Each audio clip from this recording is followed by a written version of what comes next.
সম্মানিত মুসলিয়ানে কেরাম, আমি আপনাদের সামনে পবিত্র কুরআন আল কারীমের সূরাতুল মুমিনুনের প্রথম দুইটি আয়াত কারিমা তেলাওয়াত করেছি। আজকে এই সূরা দিয়ে ইনশাআল্লাহ সংক্ষিপ্ত পরিসরে আলোচনা করার চেষ্টা করব। আমা তাওফীক ইল্লা বিল্লাহ।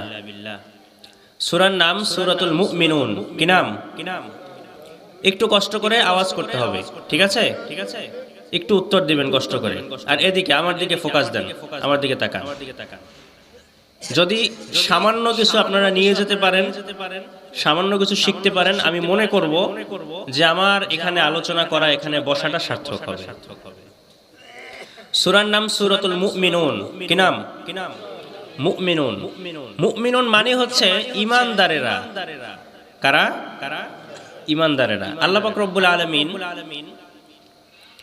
পবিত্র কোরআনের মধ্যে মুমিনদের নামে সূরা দিয়েছেন, আবার কাফিরদের নামেও সূরা দিয়েছেন। আল্লাহর ব্যালেন্স দেখেন, মুমিনদের নামে আবার কাফিরদের নামেও সূরা।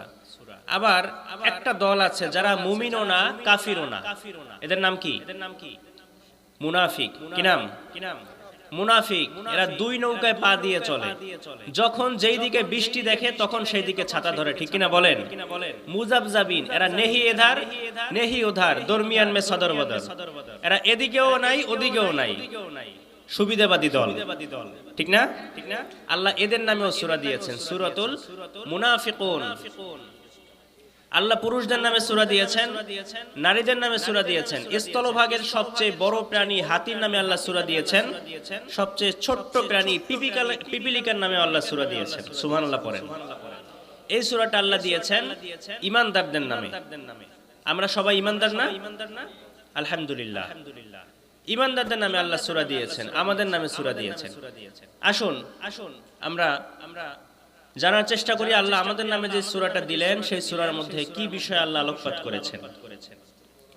এই সূরাটা নাজিলের একটা প্রেক্ষাপট আছে, নাজিলের একটা ব্যাকগ্রাউন্ড আছে। ওমরে ফারুক রাদিয়াল্লাহু আনহু একবার, তার থেকে হাদিসটি বর্ণিত, তিনি বলেন রাসূল সাল্লাল্লাহু আলাইহি ওয়াসাল্লাম আমাদেরকে নিয়ে একবার বসেছিলেন। হঠাৎ করে আমরা দেখলাম মৌমাছির ভন ভন ভন ভন আওয়াজ, মৌমাছির গুনগুন আওয়াজ, গুনগুন আওয়াজ। এটা শুনে ওমরে ফারুক রাদিয়াল্লাহু আনহু তিনি এদিক সেদিক তাকালেন, কিন্তু কোথাও মৌমাছি দেখেন না।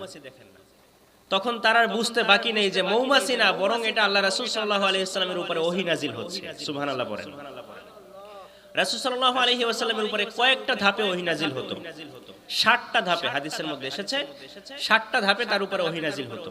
এর একটা সিস্টেম হচ্ছে ঘন্টা ধ্বনির মতো, মিসলা সলসলাতিল জারস, ঘন্টা ধ্বনির মতো। হাই স্কুলে, প্রাইমারি স্কুলে ওই যে দপ্তরি ঘন্টা, ডন ডন ডন শব্দ, এই শব্দের মতো করে ওহী নাজিল হতো। রাসূল সাল্লাল্লাহু আলাইহি ওয়াসাল্লাম বলেন যখন ঘন্টার ধ্বনির মতো ওহী নাজিল হতো, তখন রাসূল সাল্লাল্লাহু আলাইহি ওয়াসাল্লাম প্রচন্ড শীতের রাতেও ঘেমে তিনি একাকার হয়ে যেতেন, এত কষ্ট হতো। আবার মাঝে মাঝে আল্লাহ পাক রব্বুল আলামিন জিবরিল আলাইহিস সালামের মাধ্যমে, জিবরিল আলাইহিস সালাম সশরীরে এসে ওহী নিয়ে আসতেন। তার যে নিজের একটা আকৃতি আছে, সেই আকৃতিতে ওহী নিয়ে আসতেন।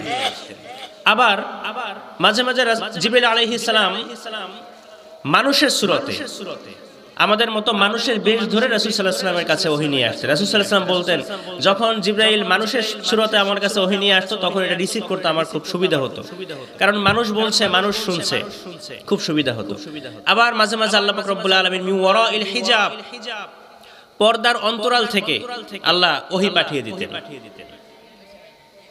তো ওমরে ফারুক রাদিয়াল্লাহু আনহু তিনি বলেন মৌমাছির গুনগুন আওয়াজ, এটা শুনে আমি এদিক সেদিক তাকাচ্ছিলাম, মৌমাছি দেখতে পাচ্ছিলাম না। হঠাৎ রাসূল সাল্লাল্লাহু আলাইহি ওয়াসাল্লাম আমাদের সবাইকে, আমাদের থেকে মুখ ফিরিয়ে তিনি কিবলামুখী হয়ে তিনি